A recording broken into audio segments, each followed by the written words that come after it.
Vanessa Ramos. Welcome back to my YouTube channel. I just wanted to go ahead and start off with the second part of my testimony. Last video, I was able to share with you the beginnings of my struggle and everything that I went through in my life. And now I'm going to go ahead. This is a continuation of that part. And first of all, I just want to talk about where I left off was when I said that it had hit me at the hospital. And actually, when it had hit me, my mom happened to be in the room staying with me, and I had broke down with her. And I had told her that I missed my baby and that I just wanted to hold him again. And the first thing she told me was, don't get bitter, get better. And that's just one thing that has always stuck in my heart and my mind. And actually, from the way I was raised, I knew that wasn't going to be the road that I was going to take. I believed and I knew with all my heart that I was going to be better, that I was eventually going to be better. At that moment, I didn't feel strong. Spiritually, I was going through so much, but I knew that the end result was going to come out, that I was going to be better. But one thing I just wanted to tell you is that my parents were an awesome example to us. And if you have children or if you're around family members, that to be that example for them, to not be bitter about situations, about hurts, about past hurts that you've gone through. And in Proverbs 22:6, it says, train up a child in the way they should go, and when they are old, they will not depart from it. And that's one thing that I'm a testimony of. The way my parents raised us, I made a choice. And because I saw the way they lived and the example that they were to me, I made that choice and to be better. And I just wanted to tell you to not get bitter about your situation. Bitterness will paralyze you from the things of God, and they will paralyze you from the purpose that God has for you. So don't get bitter, get better in any situation that you go through, any hurt. And I just wanted to say that in that moment, I started in that hospital bed, I started to feel guilty. I started to feel shameful. I started blaming myself. I started to feel regret about being depressed, about my depression. So I started blaming my depression on the reason why I had lost my baby. And that wasn't true. It wasn't my fault. God had a plan and a purpose for my life. And like I said before, I didn't know it at that moment. I didn't know it at that time. But in time, God showed me that. And so I just wanted to tell you that if you are being tormented, or if you are being a blame or shame or guilt, that's the enemy. That's not God. God is not a God of shame or guilt or blame or regret. He's a God, a loving God. He's a merciful God. He's a faithful God. So I really wanted to tell you that, because that is something that I suffered through my healing in my mind and my heart, that it was my fault, and it wasn't. And I just wanted to tell you that in John 10:10, it says, the enemy only comes to kill, steal, and destroy. But I have come to give you life, and life more abundantly. And God is a God of abundance. God is a God of life. And if you're feeling a certain way, it's not God. It's the enemy that's bringing those thoughts into your head. And as the days went on, actually I was in the hospital for 16 days. And the doctors had predicted that I was going to have dialysis done after I left the hospital, that it was going to be a continuation of restoration of my kidneys, that I was going to have to keep going. I actually had dialysis done the very last day before I left the hospital. God healed me. He restored my kidneys. It was a miracle. The doctors were in shock about what had happened and how fast my kidneys had bounced back. And I thank God for that He healed me. And actually, I left the hospital on Tuesday, October 13th, 2015. And it was such a relief to be able to go home. I was excited about going home and being able to be with my family. But one thing I always remember is that when on the drive home, I just felt defeated. I just felt so hurt. I just felt so much pain in my heart. And for those of you who've gone through things and in knowing that pain and that feeling that you're going through, and oh, am I ever going to get out of this? And one thing I remember is driving home, and what's crazy is that there was a song on, and the melody just sounded so sad. The melody, I don't know if you heard me, I'm sorry. The melody sounded so sad, and I just wanted to cry so hard, and everything in me like just took for me not to cry. And because for the sake of my kids, I just didn't want to constantly be showing them that I was just crying and crying and crying. I remember walking into my house and the emotions I felt. I actually walked in and I cried. And I didn't cry in the car, but I cried when I got home. And as I walked in, I cried for two reasons. One is because I missed home so much. And two was because I felt so much void from the loss of my baby. Like I said, I know what it is. I have two kids. I know what it is to walk in and hold a baby in my arms. And just to know that to come home empty-handed, it was really heartbreaking. And the physical battle was over, and the emotional battle to me was worse. It was a longer process, and it had just begun. The emotional battle had just begun. And in my mind and my heart, I just kept thinking about my baby. I just kept thinking, how would life be if he was here? And those days and weeks and months to come, you know, that's all I would think about was him every day. And for those of you who have lost a baby, y'all definitely understand what I'm going through. And like I said, this story is not just for people who have lost a baby. It's to be able to overcome any struggle. And I will get to that. I will get to that. It's coming. But so the next day became a normal day. You know, a normal day. I got my daughter up, ready to go to school, and it was just very heartbreaking. As I remember just getting her clothes ready and thinking, gosh, I was just pregnant and now I'm not. And how did this happen? God, why did this happen? And I wasn't aggressive about it, but I would pray to God. I would whisper, and I was just like, God, like, why did this happen? How did this happen? And next, okay, so what happened was I came out of the hospital on Tuesday, October 13th, and the funeral was going to be that Saturday. And just to know that it was coming, oh, I just didn't want to have to go through that part. I wish I could have skipped it at the time. I didn't want to go through that part. And I just remember having to go. It was time to get ready and go. So I just remember getting out of the car the day of the funeral, and it so happened that my mom and my sister were getting out of the car too. And so as I started walking towards the burial, my heart just broke, and it was just a really hard moment in my life to come to the realization that this was happening, this was going on in my life. And when we had our baby's gender reveal, we made a box for him, and we released blue balloons to show our friends and family that we were having a boy.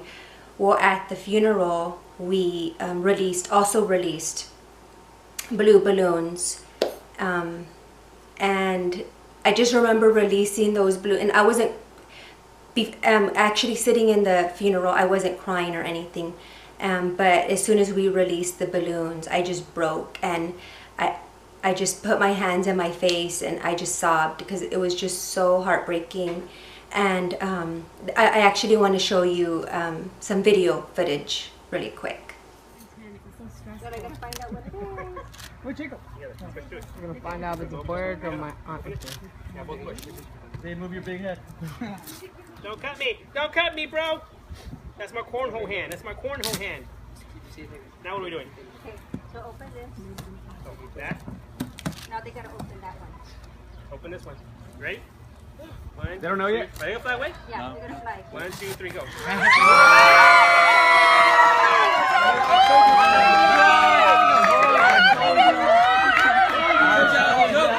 You tricked me!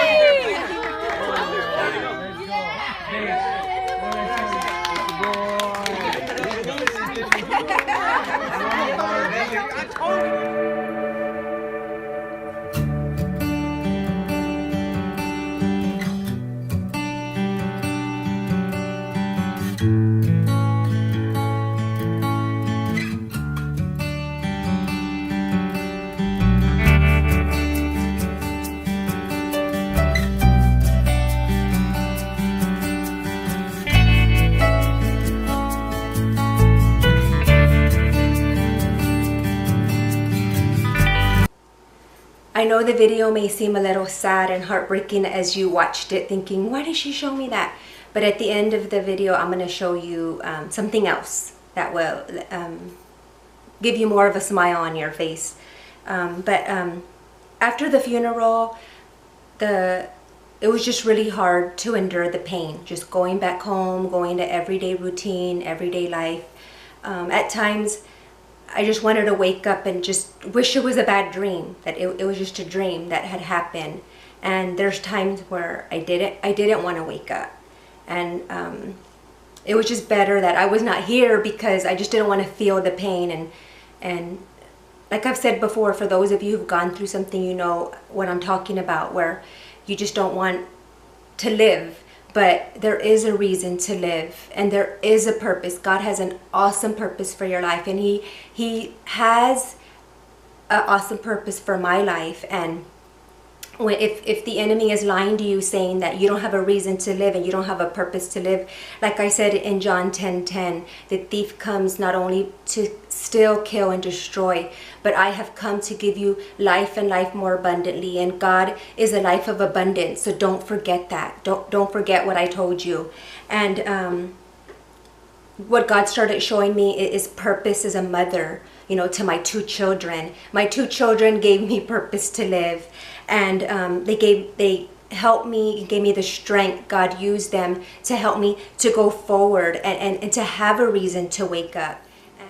So while I was at home and enduring this pain, I didn't want to go anywhere. Actually, I really felt like I just wanted to curl up in a ball and never go anywhere. But I had my mom, my sisters, my husband, and they encouraged me to live life and to move forward and to go places and get up and do things, and make sure that, you know, you're surrounded by people who are going to encourage you in your situation and help you to keep moving and going and living life. And because, like I said earlier, that God has a plan and a purpose for you. And at the time, I was going through a lot at home, and my kids had already bounced back. My husband is a very strong person emotionally, and he stood strong for our family. And he would tell me, Vanessa, just be thankful that you're alive. You know, my heart breaks that we lost our baby, but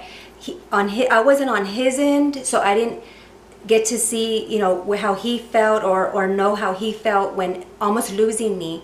So he would just encourage me just to keep going and to not just dwell on that, but to be thankful and grateful that I was alive. And he would tell me all the time there was a purpose for it, that there was a reason for it. Just trust that. Just trust that God. Trust God that there was a reason for it. And I remember my mom says, okay, it's time to go to church. And I didn't want to go to church. You know, I didn't want to go anywhere.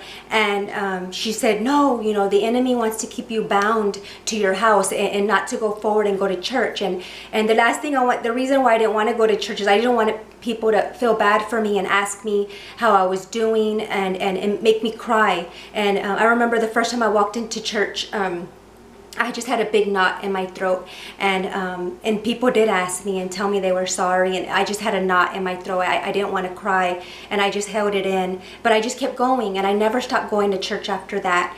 And I just wanted to tell you that if you're waiting for God to do something in your life, trust in His timing.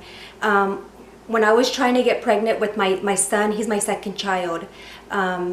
He's right now going to be 7. So 8 years ago, when I was trying to get pregnant from him, it just wasn't happening. I wasn't getting pregnant, and if I would have got pregnant in my timing, I would have been by myself at home during this time. But since it happened in God's timing and I had my son in his timing, he was able to be here with me and comfort me. And I believe God had him here to comfort me. I actually felt like he was my little angel. He was just here giving me that comfort and that strength, you know, to keep going and to have purpose. And like I said, if you're waiting for something and it hasn't happened, trust in God's timing. That's all I want to say, is just trust in God's timing. Okay, and that I'm coming to an end. And one time I was driving to my sister-in-law's house with my son. We were gonna have a play date with her son, and I called my mom and I said, "Mom," I said, "I'm just so sad. I'm just so heartbroken. I'm just so much in pain." And she said, "You know what? That's it. That's enough." Has anyone ever told you enough is enough? And you know, I had already went through my depression, and then I lost my baby, and then I was going through this, and so the first thing my mom told me was, you need to go into a room and with nobody around, and you just need to find a place where you can meet God. And she said, you need to get on your knees and you just need to lift up your hands and not think about anybody else, not think about anything else. And she said, you just need to just sit there in his presence. And that's what I started doing. And actually in 1 Peter 5:6-7, so put that on your notes as I'm saying this. It says, so humble yourself under the mighty power of God, and at the right time he will lift you up in honor. Give all your worries and your cares to God, for he cares for you. And that's what I started doing. I just started casting all my cares on him. You know, that heaviness that I had on me of my depression and losing my baby, and now going through a deeper depression. I just started meeting with God every day. And she says, and you know what you need to do? She goes, you need to learn how to fight. You need to start fighting the enemy against your life. And that's what I started doing also. I started with James 4:7. It says, humble yourself before God. Resist the devil and he will flee from you. And that's when I started seeing God move mightily in my life. And I started to see things changing and moving. And actually, I just wanted to tell you that God is your healer. Believe that he's your healer. God is a God of hope, of restoration, of victory. No matter what your heartache is, no matter what you've gone through, no matter what past hurts you've gone through, God is your healer. And you may think, God, this is impossible. I've been through so much. You don't understand. There's no way that I can be healed from what I went through. But in Matthew 19:26, it says, with man, this is impossible, but with God, all things are impossible. And I just wanted to tell you that in my next video, I will be sharing with you how I began to fight and rise up and become the woman of God God has called me to become. And so I just want you to go home with those scriptures wherever you're at. It's 1 Peter 5:6-7 and James 4:7. And if you're like, I need something, give me something, this is what I'm giving you, and this is what I'm telling you. And I just also wanted to tell you that there's a fighter in all of us. And you may think, oh, I can't do it, I can't fight. And I couldn't identify the fighter in me until my mom told me to fight. And when she spoke that into me, it's like something awoke in me to start fighting, you know, against the situation and what I had already been going through. And so I just wanted to say that to continue to fight, and I'm gonna, in my next video, I'm gonna be sharing, you know, like I said, how I became a fighter and how I fought against that depression and everything I was going through. And thank you so much again for watching my video, my testimony. Please subscribe to my channel and please share this with someone. There may be somebody who doesn't have a mom like I did, or doesn't have a dad like I did, or wasn't raised the way I was, that doesn't have a church family to encourage them. You know, show them this video, share it with them, you know, to give them hope, so that they can know and see that there is hope in God. Thank you. You ready? Set, go.